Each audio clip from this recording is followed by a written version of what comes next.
primer invitado es un colega argentino, Lisandro Sabanés, es periodista y catedrático de la Universidad de La Plata. Vamos a hablar con él. Buenas tardes para ti, Lisandro, 12 del día en Argentina, 10 de la mañana aquí para nosotros. ¿Qué tal? ¿Cómo estás? Gracias por atender la llamada. No, por favor, Uri, un placer para mí poder estar en contacto con la gente del Perú. Un saludo afectuoso para vos y para toda la audiencia. Gracias, Lisandro. A ver, cuéntanos un poco cómo está el tema de las... Falta muy poco para las elecciones en Argentina. La campaña electoral, por lo que hemos visto aquí, está bastante caldeada. ¿Cómo ves, como primera aproximación, cuál es tu evaluación de lo que está ocurriendo en este momento en la campaña? Sí, ya es una campaña rara, te diría, Uri, porque a nosotros tenemos un sistema de primarias que son abiertas y simultáneas y obligatorias, con lo cual toda la población, o por lo menos gran parte de la población, participa de las primarias que fueron en agosto, y el resultado en esas primarias fue tan contundente, tan amplia la diferencia a favor de la fórmula de los Fernández respecto a la fórmula del oficialismo del presidente Macri, más allá que obviamente no competían entre ellos porque eran primarias, que quedó la casi certeza de que Fernández va a ser el próximo presidente de la Argentina, ¿no? Y que la elección del domingo 27 de octubre es simplemente un trámite para ratificar esto. Un formalismo, digamos, ¿no? Un formalismo, ¿Cómo? Casi un formalismo, habida cuenta Claro. del resultado de las primarias.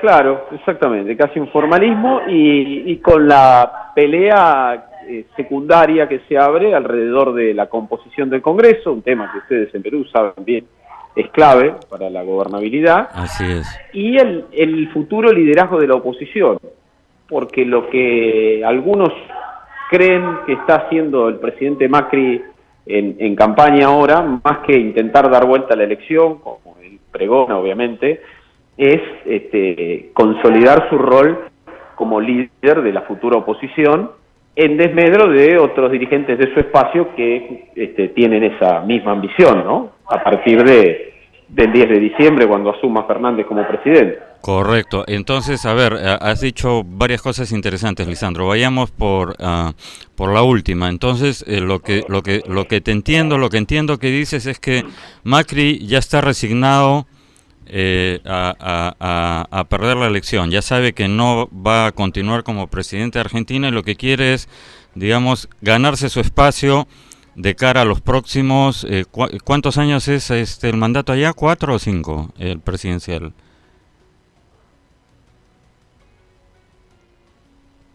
¿Aló?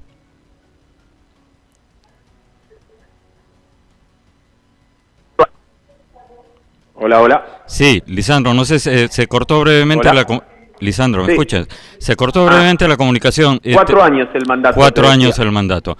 Entonces, Macri ya, digamos, Sí. ha aceptado. La realidad es que Fernández es, de hecho, ya casi prácticamente el próximo mandatario de Argentina. ¿El Congreso cómo quedaría? ¿Cuáles son las proyecciones?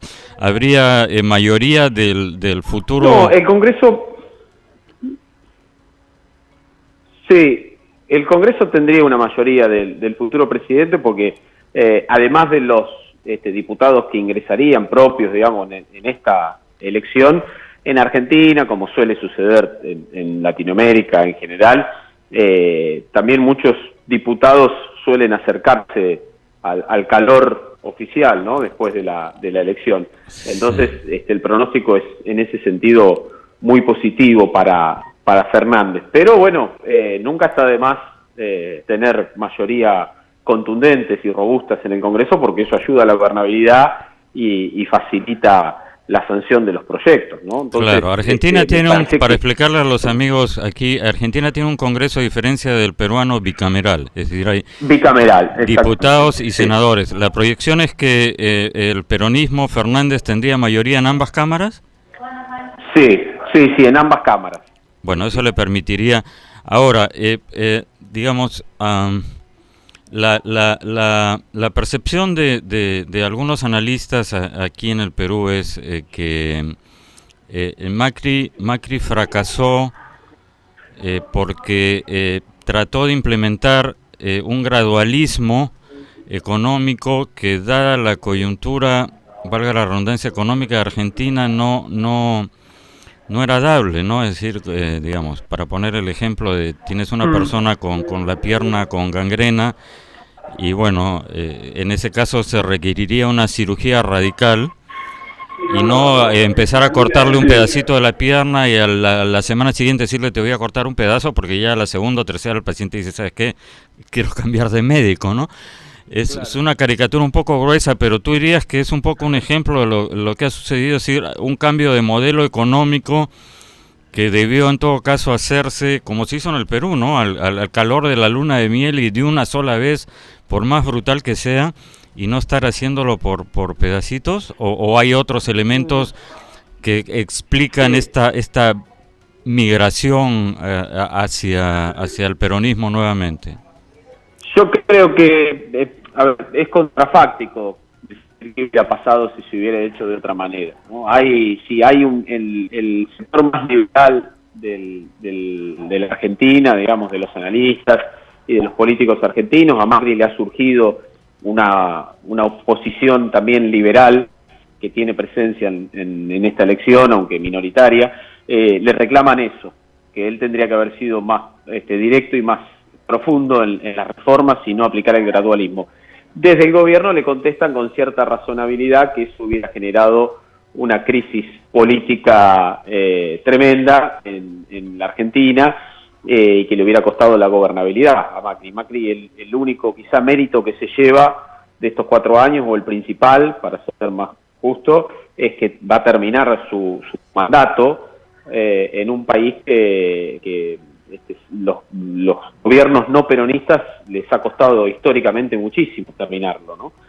Después, si hacemos un análisis contrafáctico justamente, yo creo que hay una diferencia entre Argentina y Perú y el resto de Latinoamérica, en realidad, que es lo que explica por qué el modelo económico más liberal, más promercado, no termina de arrancar y de funcionar en Argentina, que es justamente la presencia del peronismo como fuerza política que ha logrado en su momento que Argentina fuera un país con condiciones sociales, económicas, de lo que se llama hoy de desarrollo humano distintivas, ¿no? Argentina supo tener educación pública y salud pública de calidad, supo tener derechos laborales plenos y vigentes para la mayoría de sus trabajadores, supo tener una alta tasa de desarrollo humano, de vivienda y de tasa baja de pobreza extrema. Todo eso se fue deteriorando en los últimos 40 años, pero persiste en gran parte de la población argentina la idea de que esos son derechos adquiridos.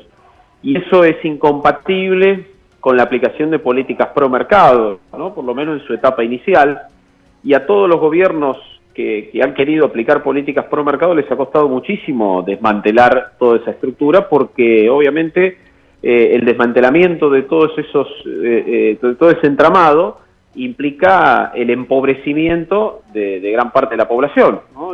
Sobre todo de la otrora pujante, pero todavía culturalmente muy fuerte, clase media argentina.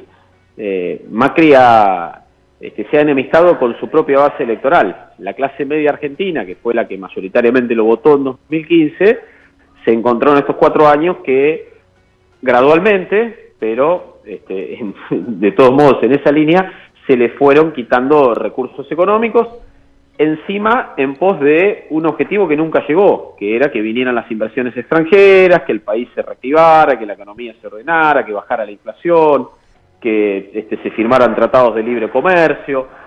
Nada de eso sucedió y bueno, eso explica, me parece, la inminente derrota de Macri, que va a ser el primer presidente que aspira a la reelección y no la logra, ¿no? Incluso uno de los pocos en la región en esa condición. Sí, es un fenómeno interesante, efectivamente.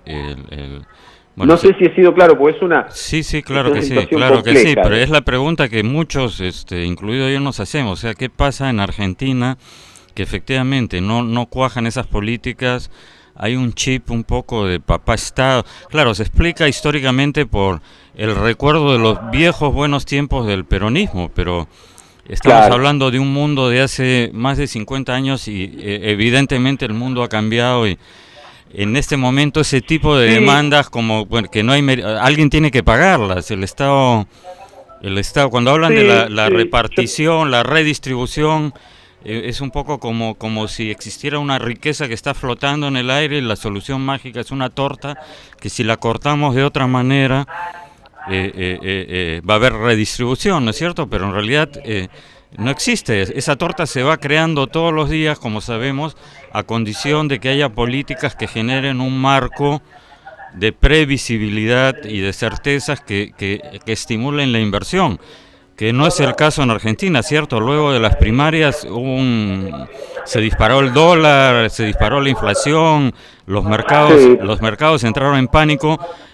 Digamos, ¿el susto ya pasó o cuando se formalice, tú crees, Lisandro, cuando se formalice este resultado que ya parece anunciado, va a haber un nuevo remesón? ¿Tú, cuál es tu percepción? Sí, a ver, dos cosas. Primero, la disparada del dólar después de las primarias fue la segunda. La primera disparada grande del dólar durante el gobierno de Macri fue el año pasado, en una situación que no está del todo aclarada, porque los fondos de inversión, sobre todo la JP Morgan, retiró sus activos de Argentina y generó una corrida bancaria que fue, creo yo, y coinciden conmigo muchos analistas, fue el principio del fin para el gobierno de Macri, porque ahí se sepultó la expectativa esta que vos decís de que, bueno, las políticas pro mercado iban a traer un círculo virtuoso de generación de inversiones, reactivación económica y demás,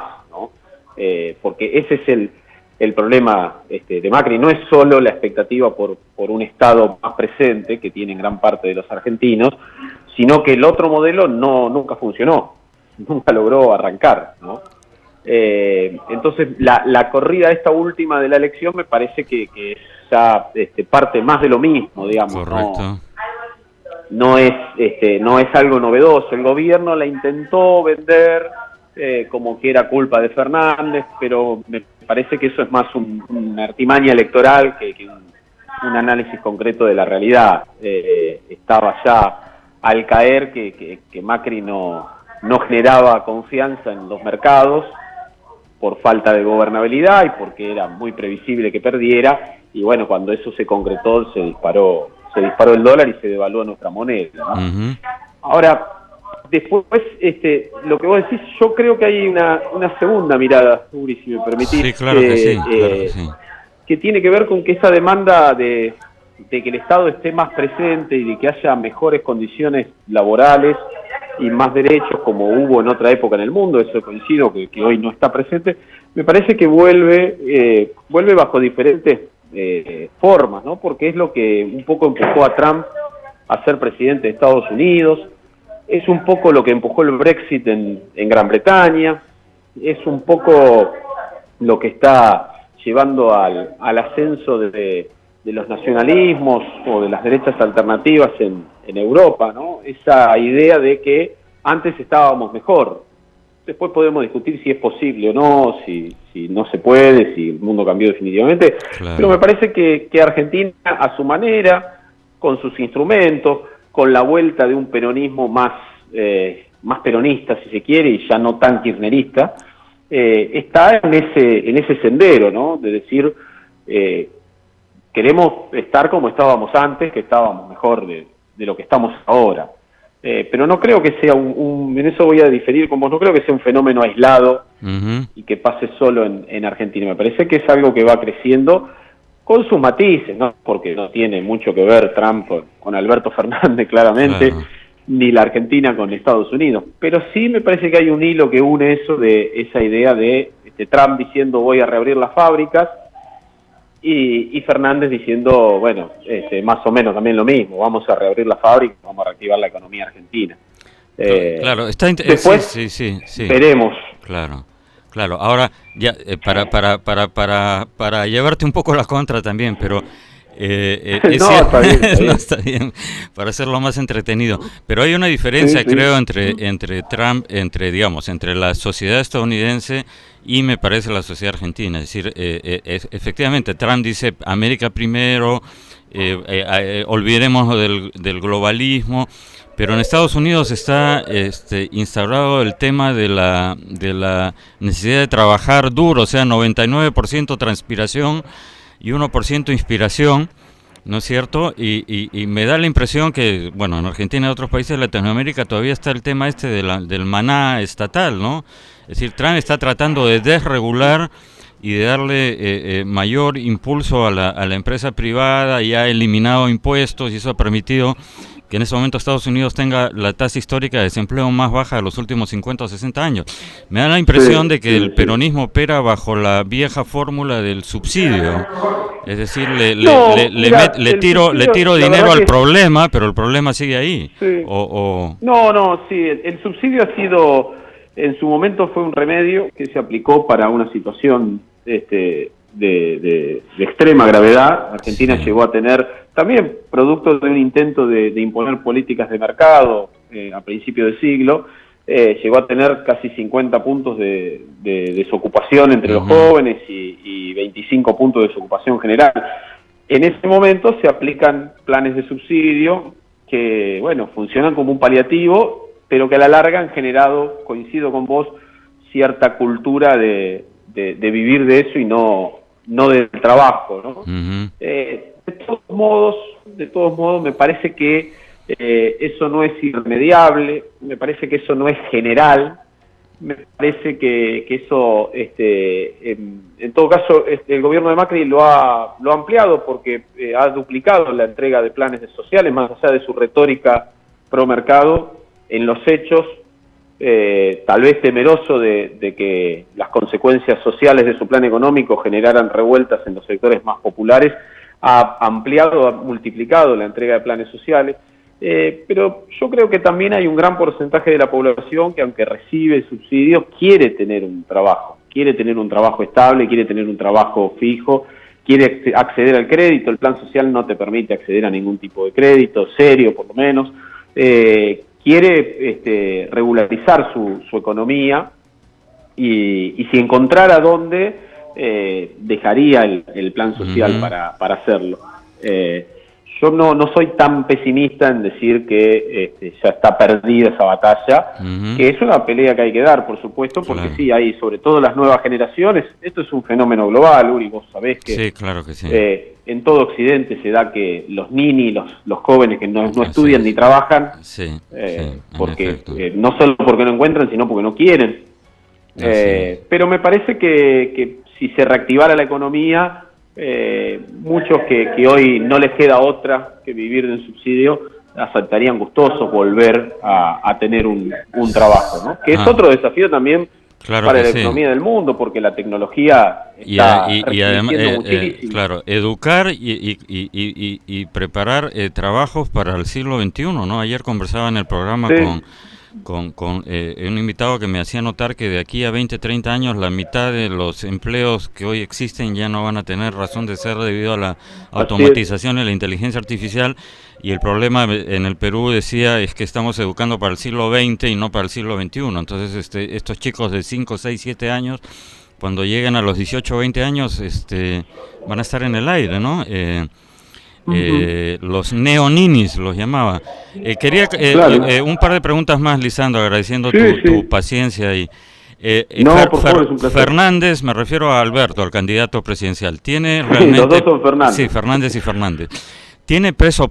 Es el apellido más común de Argentina, te digo, no es tampoco tan... Sí, tan pero casualidad. resultó Fernández, sí, pero resulta un poco peculiar. Pero ¿tiene peso específico político propio en este momento? Sé que tiene una trayectoria, ha sido alto funcionario del gobierno de Kirchner, y además es catedrático, tengo entendido, pero existe, lo que te quería preguntar es, ¿existe la posibilidad de que ocurra en Argentina nuevamente algo como lo que ocurrió en la década del 70, cuando Juan Domingo Perón, el líder histórico del peronismo, estaba en el exilio, postuló Cámpora, no recuerdo su primer nombre. Sí, Cámpora, Héctor Cámpora. Héctor Cámpora ganó las elecciones Cámpora, y hubo un enroque y le cedió el poder a Perón. ¿Existe la posibilidad en Argentina hoy que ocurra algo así, que Fernández gane las elecciones y le diga a Cristina, bueno, pasa tú y yo me voy regreso a la cátedra, o No. es políticamente inviable? No, sería, digamos, tendría que haber un cambio de escenario total, digamos, podría pasar si hubiera un cambio de escenario total, ¿no? Yo no soy adivino, pero en este escenario... No es realista, situación, es otra situación histórica, digamos, ¿no? No, claro, no, es otra situación pero histórica. Sí la indultaría, me imagino, o sea, le daría un perdón, o el hecho de tener el cargo de vicepresidenta la blinda frente a todos los temas judiciales que tiene. No la blinda. No, de hecho está blindada ahora como senadora, blindada en el sentido de que... Claro, tiene inmunidad y le tendrían que levantar el fuero para poder juzgar. No, cuando hay sentencia definitiva. Correcto. Puede quedar libre hasta la sentencia definitiva. Uh-huh. Sí, lo que pasa que, a ver, dos cosas. Primero, la situación de los 70 es incomparable porque justamente era al revés, en algún sentido. Perón lo empuja a Cámpora y vuelve él al gobierno porque había una demanda de estabilidad que Cámpora no garantizaba porque se había aliado con los sectores más de izquierda del peronismo. Sí. Entonces Perón después no funcionó así, terminó viniendo una dictadura en Argentina que fue tremenda, sí. Pero Perón era como la última estación para lograr la estabilidad. Bueno, que venga Perón y que ordene el país, que lo estabilice, porque él garantiza a todos los sectores cierto...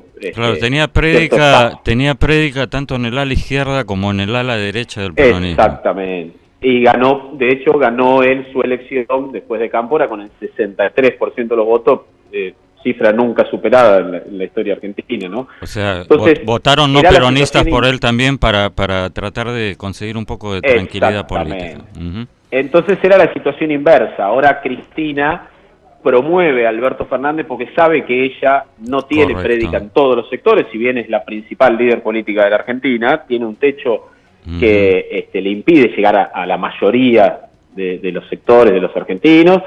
Entonces lo promueve a Fernández porque Fernández sí da la imagen de que él puede garantizar, por lo menos sentarse a conversar con todos los sectores políticos y económicos de la Argentina, algo que a Cristina le costaría muchísimo más hacerlo, ¿no? Entonces me parece que en ese escenario es imposible pensar que Cristina lo intente empujar a Alberto Fernández de la candidatura, porque ella misma lo sabe que entraría en una espiral de crisis que no podría salir, y me parece que ha encontrado un gran lugar para ella. Ha sido muy inteligente, lo es, ¿no? Pero ha sido muy inteligente en encontrar un lugar para ella que es muy bueno y que la exime de la responsabilidad diaria, del desgaste diario y de la posibilidad de terminar mal.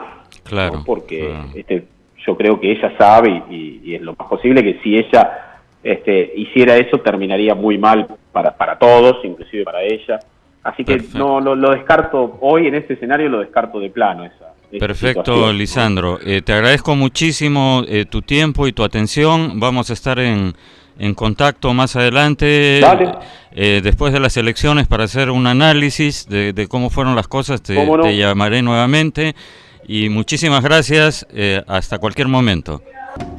Ni con Dios, ni con el diablo. Volvemos. Estás viendo RCI, Radio Canal Identidad.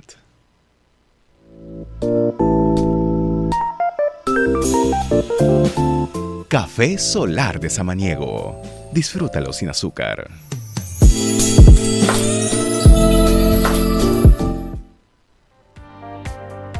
Ni con Dios, ni con el diablo. De lunes a viernes a las 10 de la mañana por RCI.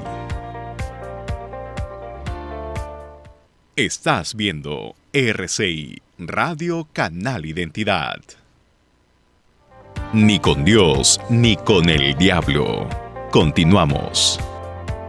Amigos, estamos de vuelta en Ni con Dios ni con el Diablo. Nuestro segundo invitado para este segundo bloque es Renan Gorriti, periodista, catedrático, profundo conocedor del Perú profundo, valga la redundancia, ha escrito varios libros. Buenos días, Renan, bienvenido. ¿Cuántos libros has escrito sobre el Perú?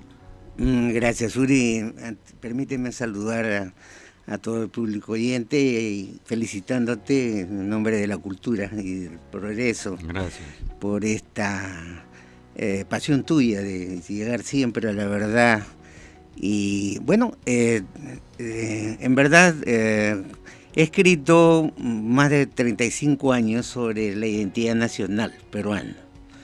Ese es el tema, porque todavía para mí el Perú ni se incaizó, ni tampoco llegaba a tener una definición, una identidad nacional como la tienen, lo digo con un poco de vergüenza, lo tienen otros países. Somos un encuentro de tribus todavía, ¿no? Hay varios Perús coexistiendo entonces. Sí, sobrepuestos, encontrados, turbados, en silencios y en otras veces en muchas pasiones, adjetivizado, muy poco sustantivado. El Perú lleno de palabras, abundan mucho las palabras y por supuesto flaquean los hechos, que por lo demás cuando los hacemos mal. Y falta poco para el Bicentenario, evidentemente, digamos, que las cosas den un giro de 180 grados va a ser muy difícil. ¿Vamos a llegar así como describes al Bicentenario o hay visos de que en el próximo año y medio, no sé, algo por lo menos pur si mueve, algo cambia? Lo veo difícil para que el Perú pueda cambiar en los términos que todos quisiéramos. Y es una frustración porque después de haber vivido tantos años y de haber luchado tantos años, no siento que el Perú esté sino caminando en una polea en vez de caminar hacia dando adelante. Vueltas en círculos. Así es, o dando vueltas en círculos, o creyendo que estás caminando, pero estás caminando en una polea, que se mueve la polea, pero tú no te mueves. Entonces, ese es el drama del Perú, que se analiza pues en todas las regiones. En Perú Misterioso se habla mucho del patrimonio nacional. Perú, País Misterioso, es el título de uno de tus libros. Perú Misterioso. Perú Misterioso. Un país, primero fue imagen de un país desconocido, porque en los años 90 nadie sabía lo que era un danzante de tijeras, salvo Verguedas.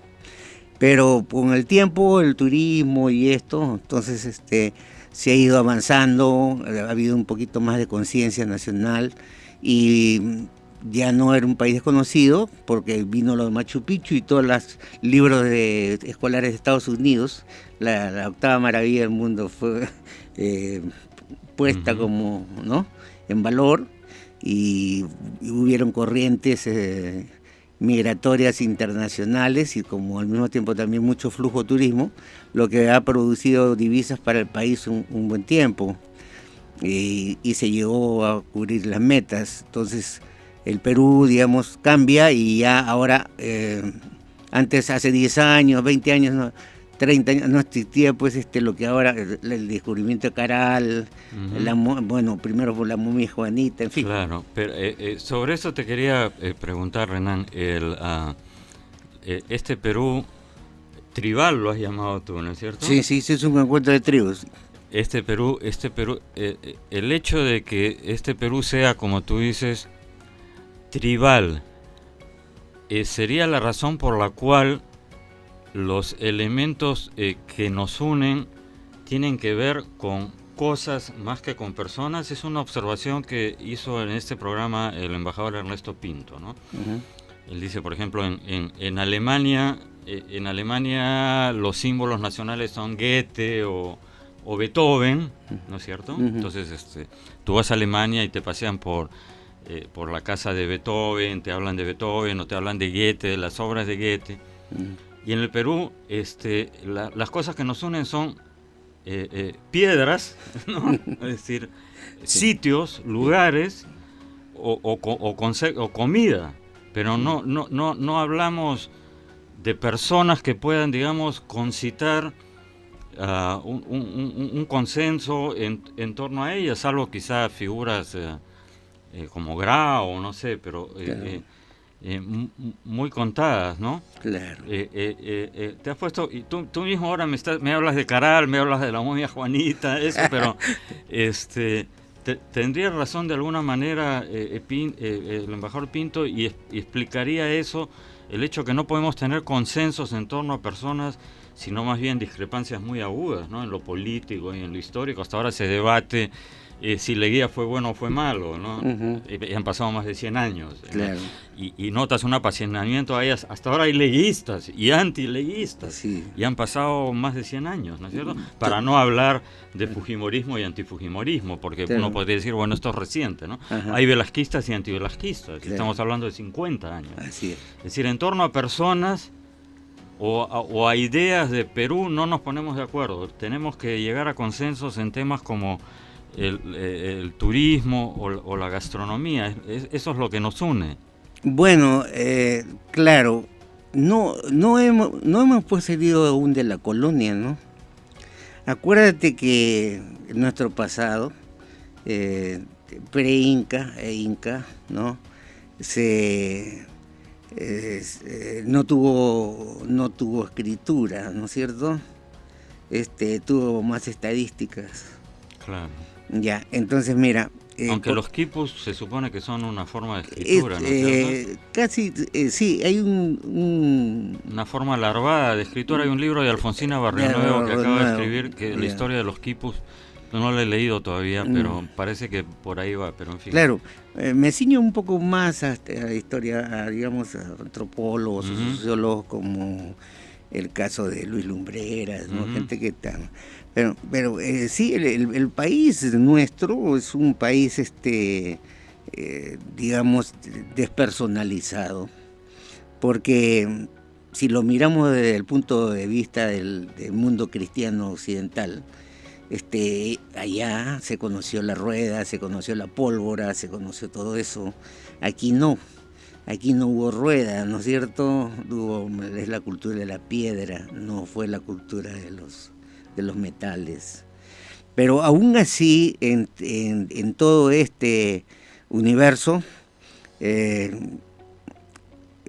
acuérdate que fuimos un país que tuvo un serio disloque histórico a raíz de la intervención hispana, ¿no? Que vino como a llevarse parte del patrimonio, el oro del Perú, para llevarlo a España, pero España tampoco no era una raza pura, como pretendía en su tiempo, a su modo, Hitler, sino era una mezcla, pues también, como tú sabes, un dominio árabe muy grueso. No vino un castellano puro, vino un castellano ya mestizo, ¿no es cierto? Porque por la mezcla de esta sangre, ¿no? Ahí está la Alhambra, tú ves ahí, está los sefarditas, etcétera, todo eso configuró. Pero al llegar acá, entonces excluyen a esta cultura incaica que trató en suma de plantear un pluralismo sin afectar, digamos, las distintas naciones, para llegar a coordinar un consenso como lo es ahora Estados Unidos, por ejemplo, ¿no es cierto? Y sin embargo, no lo pudo hacer porque obviamente los criollos que nacieron acá en el Perú, llamamos criollos a los hijos de los españoles nacidos en el Perú, que se mezclaron con nuestra raza, y entonces dejaron de dar tributo a España, ¿no es cierto? Y los criollos le dijeron al rey que ese tributo iba a ser para los de aquí. Sin embargo, en vez de ser para los de aquí, fue para ellos, y ellos reemplazaron con los mestizos, y el mestizaje es una forma desentona, ¿no? de poder cubrir una convergencia social. Lo cierto es que en el fondo se adueñaron de eso y se adueñaron de todos los medios de producción. Las relaciones sociales de producción cambiaron y encuentras tú un país absolutamente diversificado, entre primaveras democráticas y golpes militares. Nació una república mal hecha, pero qué cosa puedes esperar de algo que nació mal, sigue mal y seguirá mal. Nosotros necesitamos por lo menos unos 20 años para poder cambiar la mentalidad arcaica y retrógrada que nosotros tenemos. Somos presumidos, vanidosos, creemos estar tomando café cuando en realidad estamos tomando una cebada tostada. Y mira, hay muchas etnias. Tú te puedes imaginar que ahora en el Perú hay más quechua hablantes que antes, según los resultados del censo. Los resultados del último censo del INEI, que fue hace 2 años. Que dicho sea de paso, los gobernantes, por supuesto, para ellos eso es chino, porque no le dan ninguna importancia a las cifras, y desgraciadamente, sin las cifras, tú no puedes... Estás navegando a ciegas, ¿no es cierto? Es claro. como navegar un avión que está sin el concurso del radar. Justamente teníamos pendiente una entrevista con el subjefe del INEI, Aníbal Sánchez, para hablar de ese tema. Claro. Entonces, a ver, ¿por dónde empezar? Como dicen los cubanos, ¿por dónde meterle el agua al coco, Renan? Yeah. Es decir, por algún lado hay que empezar. La educación, sí. Tenemos que cambiar el chip sí. de la educación. Ayer estaba aquí Javier González Olechea, y mencionaba que la mitad de las profesiones que existen en este momento para los niños que están en primaria, cuando lleguen a los 18 años, ya no van a existir. Estamos en el siglo XXI, y entonces, en lugar de educarlos para el futuro y darles herramientas para el futuro, le estamos dando una educación del siglo pasado. Entonces van a llegar y van a formar parte de esta legión de ninis, ni estudian ni trabajan, que actualmente creo que, corrígeme, anda por el 1,5 millones en el Perú. ¿Por dónde meterle el agua al coco? ¿Por la educación? La educación es lo primero. Hay que acercar el Estado con la población. No se puede concebir una democracia ahora demoliberal que tenga la misma edad pues todos los días, ¿no? Todos cambiamos, ¿no? Entonces, si no se quiere una democracia comunista, popular, como le llaman, o una democracia poco participatoria, pues la democracia demoliberal podía cambiar un poco su giro y empezar a acercar el Estado con las organizaciones cívicas. Por decirte, mira, Chile invierte mucho dinero en educación. Desde 1823, Chile declaró su educación gratuita. Y si tú vas a Chile, tú miras, tú no ves las cosas maravillosas que ves en el Perú. Es un país entre rocas y qué sé yo, salitre y cosas así. Sin embargo, la fe de ellos es impresionante, porque todo lo que ellos invierten no lo invierten en carreteras. Y no porque las carreteras sean el desarrollo, porque realmente aquí se ha demostrado que las carreteras no van por la vía del desarrollo, sino por la vía de mi patria chica, que es el bolsillo. O sea, yo te hago una carretera, pero me das primero mi coima, y segundo, de todos tus materiales me los inflas, porque ahí también me vas a tener que dar un dinero. Los sobrecostos. Los sobrecostos que llaman, y carreteras cocodrilo que se revientan al tiempo y al final sirven solamente para levantar sindicatos y no levantar desarrollo. No estoy en principio soy un hombre que respeta las instituciones democráticas, creo en los sindicatos, creo también en la justicia social. En lo que no creo es en la corrupción que estamos llevando ahora, entonces que ha llegado a extremos sin límites. En Chile la educación es gratuita y todas las huelgas que hacen, las hacen para que ese dinero del Producto Bruto Interno, que es tu trabajo, mi sudor y de todos, sirva para... lo invierten en ellos, en el hombre, en el conocimiento. Estamos en la era del conocimiento. Entonces, ¿de qué estamos hablando? Entonces, ellos aparecen siempre en las cifras más deseables, ¿no es cierto? Tienen una forma, digamos, de preparación y de comercializar sus productos que lógicamente los pones en el portal de grandes cosas. Una botella de vino en Ohio te vale un promedio, un vino chileno de $5, y la de nosotros vale $35 y no tiene nada que ver con... El pisco recién está saliendo, pero bueno, eso te demuestra que nosotros tenemos un subdesarrollo mental tremendo.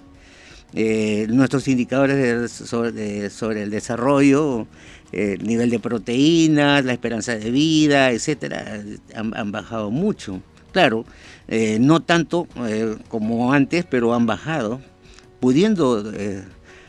habiendo sacado un valor muchas cosas que nos ayudan, digamos.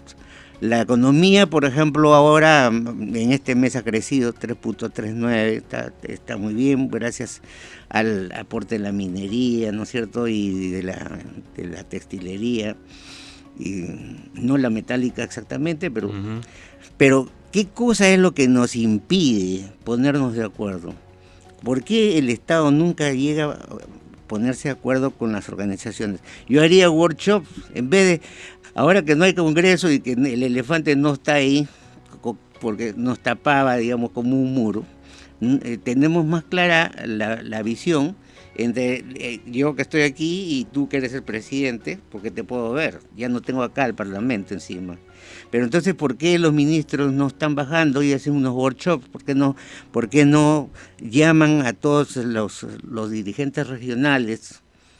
Y como alguna vez soñamos, alguna vez hicimos algunas propuestas. Por supuesto que las propuestas que uno hace ni las leen porque están en otra cosa, ¿no? Así es. Es el caso, por ejemplo, de tener el tema, digamos, de cómo ponerle patines al Estado. Un Estado pantera y no elefante. O sea, bueno, más que ponerle patines al elefante... mandar al elefante a una reserva natural, ya no se puede decir un zoológico, es políticamente incorrecto. Estás maltratando a los animales. Mandarlo a una reserva natural y traer una pantera en vez del elefante. Perfectamente de acuerdo, perfectamente, sí. Mira, son ejemplos muy buenos. Lo que pienso es que nos falta más gestión, más diálogo, más comunicación, mejor organización, menos burocracia. Yo, digamos, plantearía que entre estas conversaciones se lleguen a consensos. Primero, que no se trata que una región se vaya por su lado y cada uno... Tienen que ser multiregiones. En el norte tienen que haber 3 regiones. Bueno, empezando por ahí, es decir, la regionalización fue mal hecha a trompicones, tanto en la época del presidente Toledo como el presidente García, es decir, la hechura del Perú, tal y como está, hace inviable que pueda funcionar adecuadamente, ¿correcto? Totalmente de acuerdo, totalmente de acuerdo. En este momento seguimos con la burocracia, la tramitología, ¿no es cierto? ¿Cómo te explicas que tú para titular un terreno necesitas un promedio de casi 5 años? ¿5 años? Antes tú decías, tu palabra bastaba, este es tu terreno, sí, de aquí hasta donde se te pierde la vista, es mi propiedad y nadie lo discutía. Y además desde el infierno hasta el cielo, porque además era propietario del subsuelo, ¿no? Luego eso ha cambiado. También. Entonces tú ves ahora de que van y vienen los expedientes, ya los han calificado, los vuelven a recalificar, los vuelven a pasar a otros ministerios.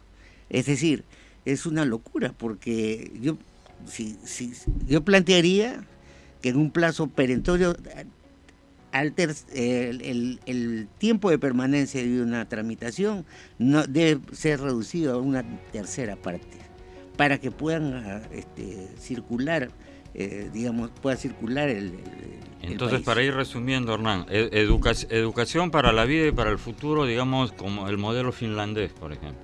Por supuesto, se necesita. Simplificación de trámites en procura de llegar a un estado digital. No llegaremos a ser Estonia, que es 100% digital, pero avanzar en los procedimientos.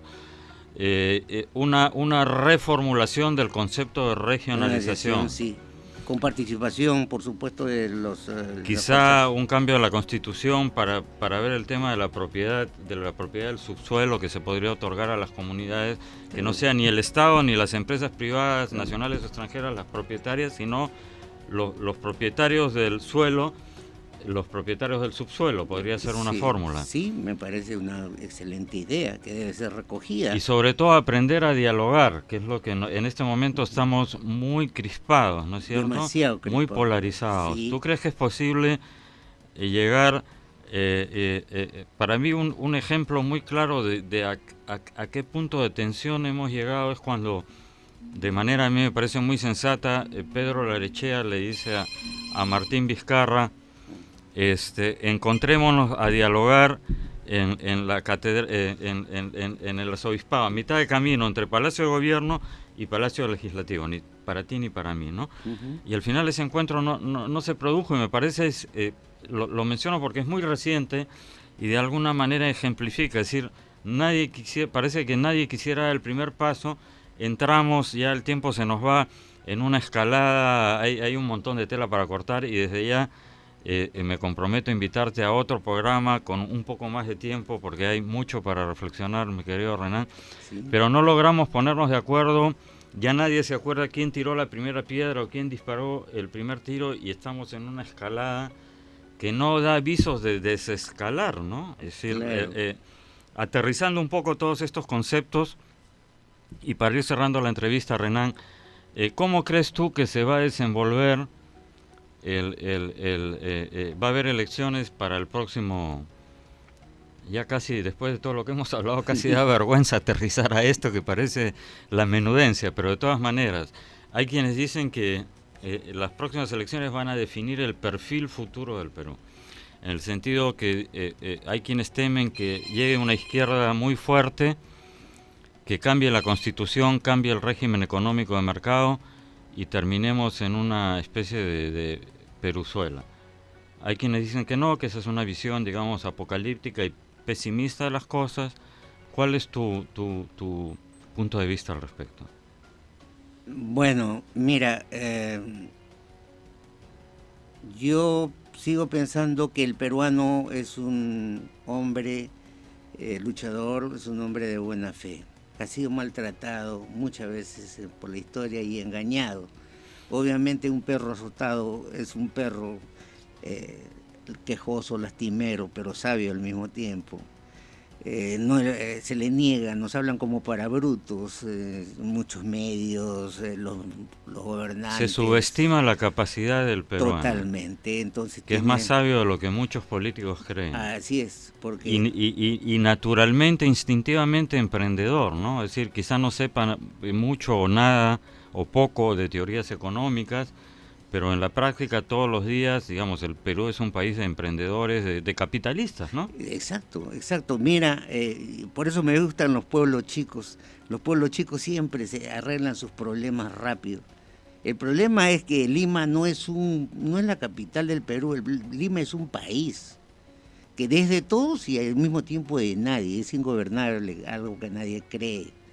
Entonces, donde tenemos que empezar nosotros también es por tratar, como tú dices, quien hace este país, en su gran mayoría, como lo has manifestado, me quedo asombrado por la capacidad de respuesta, que frente a la renuncia prefiere salir adelante y emprende. Y esos pequeños propietarios, esos pequeños emprendedores que venden una chompita, al final son los que realmente están levantando, digamos, la estructura de este país. Yo tengo muy presente un programa que me parece un programa extraordinario, honestamente no sé si sigue saliendo al aire, 20 lucas de Mauricio Fernandini, y me quedó muy grabado en la memoria la historia de una señora que apareció ahí, que cuenta, dice, yo vine de provincia aquí a Lima, me sedujeron, me engañaron, me casé con un hombre que me maltrataba, que no me atacaba mi autoestima, tuve 3 hijos con él, y me sentía un poco prisionera hasta que un día decidí irme con lo que tenía puesto, con mis 3 hijos. Una amiga me prestó un poco de dinero, conseguí una carretilla, hice lo que sabía hacer, que era ceviche. Uh-huh. Y esa señora, en el momento que habla con Mauricio Fernandini, tiene 2 restaurantes, uh-huh, y sus 3 hijos son profesionales. Maravilloso. Graduados en el extranjero. Entonces el mensaje que ella da a las mujeres y a todo el mundo, ¿no? Y me parece una historia que hasta ahora me conmueve y me estremece, de empoderamiento y de la fuerza de la voluntad humana, de poder romper con las cadenas o con ciertas ataduras y salir adelante. Y la historia de esa señora es la historia de millones de peruanos, ¿no es cierto? Que bueno, no pueden salir todos entonces ese es el Perú rescatable, que está, digamos, caminando por cuerdas separadas de esta clase política que está en otro planeta, ¿no es cierto? Está en Plutón. En Plutón. Está lejos, lo más alejado. Ahora, lo ideal sería que hubiera un acercamiento, pero el acercamiento tendría que ser de esta clase política a esta gente que está construyendo el país día a día, ¿no es cierto? Yo diría que la clase política está desprestigiada desde que, de lo que yo haya visto, digamos 50 años atrás, una serie de inconsecuencias, un egoísmo sin nombre, prácticamente un pasado con historia vergonzosa, llena de intrigas y de pasiones personales, egoísmos. La clase política se ha desprestigiado porque ha gobernado y se ha servido del pueblo y no ha servido al pueblo. Y la frase de Basadre sigue vigente: clase dirigente, clase dominante y no gobernante. Exactamente, es una clase dominante, pues no hemos salido de la colonia, ya te digo, estamos en esto y no logramos salir. La única forma de salir es como te digo, con la educación y el hecho de poder, digamos, tener una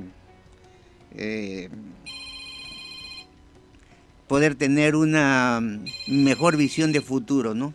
Y esto pasa por el hecho de también cuidar la salud. La salud, por ejemplo, la anemia ha crecido en muchos lugares.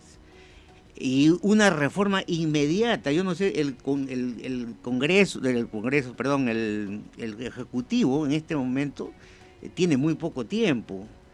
Si va a pensar en grandes cosas, está claro, en una. Tendría que fijarse dos o tres metas realistas que pueda aplicar de aquí al 2020-2021. Renan, se nos va el tiempo, nos hemos incluso excedido.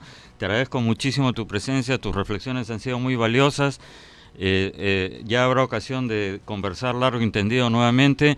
Amigos, hemos estado con Renan Gorriti, un brillante periodista, un magistral escritor. Le recomiendo que busquen sus libros. ¿En qué librerías los pueden encontrar, Renan? ¿Crisol? En Crisol. En Crisol, Renan Gorriti, Delgadillo. Eso es todo por hoy. Nos vemos el lunes, queridos amigos, a partir de las 10 de la mañana en Ni con Dios ni con el Diablo. Muchas gracias, buen fin de semana. Muchas gracias.